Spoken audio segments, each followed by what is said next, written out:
said Lieutenant William Rose Morehouse, while flying corps, became the first aerial recipient of the Victoria Cross for his single bomb attack on the railway near Courtrai Station, in which he was fatally wounded. Getting airborne to join it, we have the replica Royal Aircraft Factory, C5A, and then original multiple Airco DH9. The B-2C went on to be used primarily for artillery observation, firing reconnaissance, light bombing, control work, night fight missions against Sentinels, other purposes. Losses on the Western Front were grievous until improved Allied fighters came along to counter the German tanks. His performance was much criticised, especially its poor manoeuvrability, though it was a stable reconnaissance platform, and that's what we see.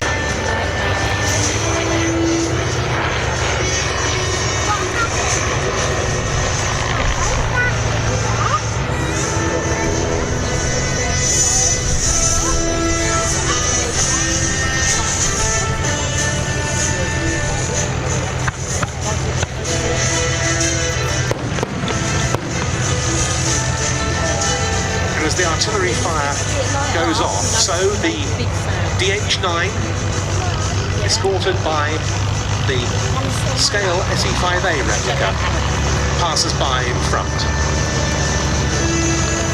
DH9 was intended as a strategic take the water journey defiant of the German second water bomber attacks on the UK.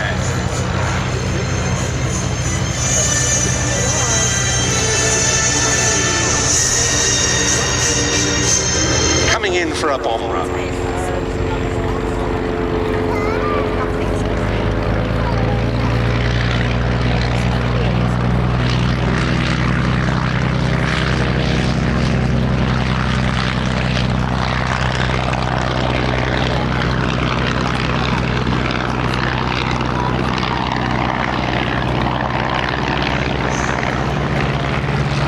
The enemy is taking off to join them, and it's done so initially in the form of the Albatross D5A, and then the Fokker DR1 triplane.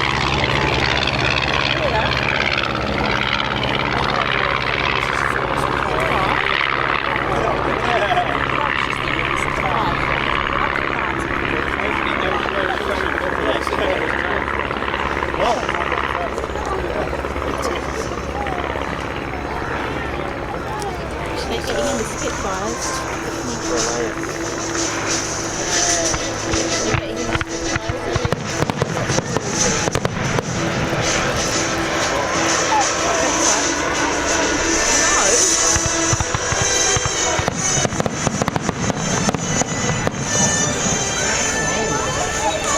Going off around the very vulnerable B-2E.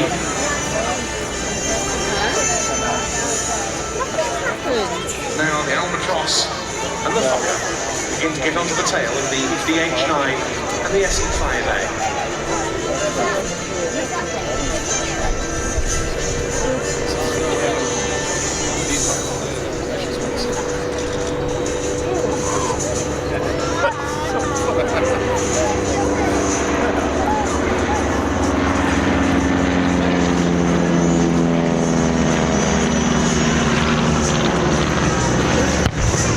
The engine you can hear there powering the DH9 with a 230 horsepower, 6-cylinder Sydney Puma. And it was really the aircraft's power plants that proved highly troublesome when the aeroplane went into service in large numbers with squadrons in France by April 1918. They suffered from constant engine problems. DH9s could seldom climb to altitude without trouble.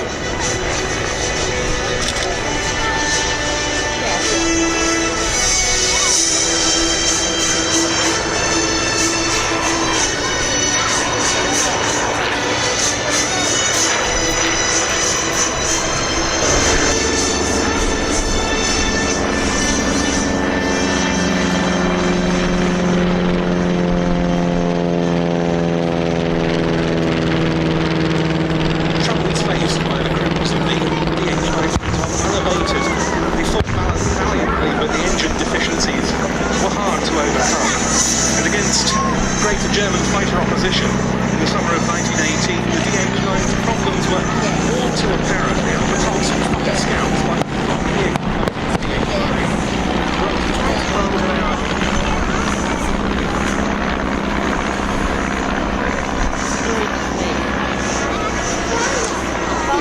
least it has an escort in the form of the replica Royal Aircraft Factory G-5A. This one based on a G-WAHT light aeroplane. A very fast aircraft and more than a match for its German adversaries. The SE-5A was the mount of many famed Royal Flying Corps and Royal Air Force aces of the First World War. The likes of Albert Ball, who scored 17 of his 44 victories in SE-5s, Cecil Lewis, Mick Mannock, who was the leading British ace with a likely 61 kills, and James McCubbin, the most decorated Empire ace among them.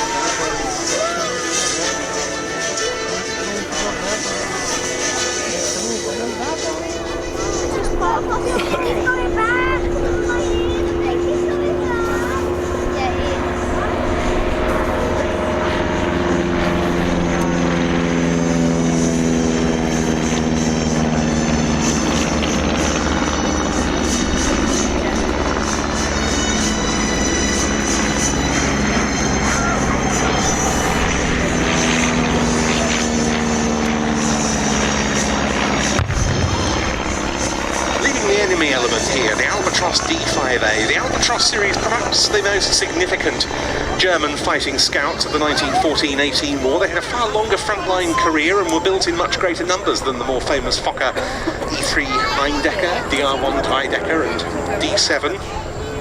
Did you like that one? That said, they still had their troubles, structural problems notably, which weren't even ironed out on the D5A that we see represented by the splendid reproduction from the World War I Aviation Heritage Trust here.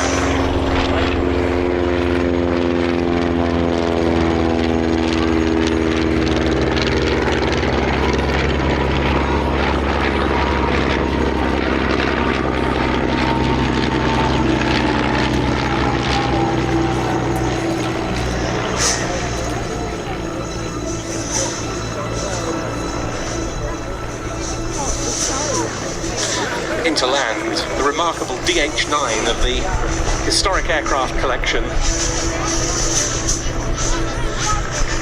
former Imperial gift aircraft supplied to India, famous I-decker.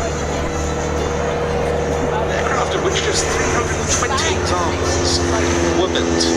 This in spite of the fact that it was superbly agile in turns, although it was slower than some of its Allied adversaries. Its most famous exponent, Manfred von Richthofen, the Red Baron, was quoted as saying, "Flying like a machine, maneuvered like a devil."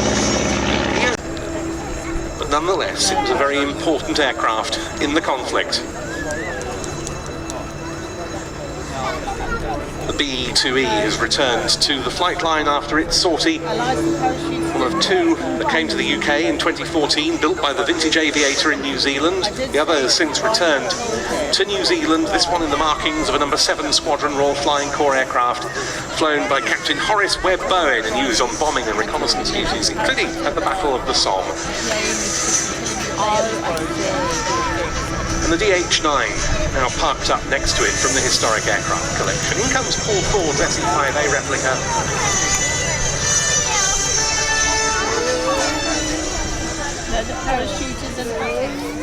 Be followed by the World War I Aviation Heritage Trust's Albatross D5A, another reproduction from the vintage aviator in New Zealand, built to the highest standards, including its Mercedes D3 engine. And it's painted as the aircraft of Lieutenant Otto Kittenbert, a Bavarian who commanded Jagdstaffel 23B of the Royal Bavarian Flying Corps and scored 20 aerial victories. His operational career was ended when he crashed a Sopwith Camel that had been captured by the Germans in late May 1918, and he died a year later in a mountaineering mishap.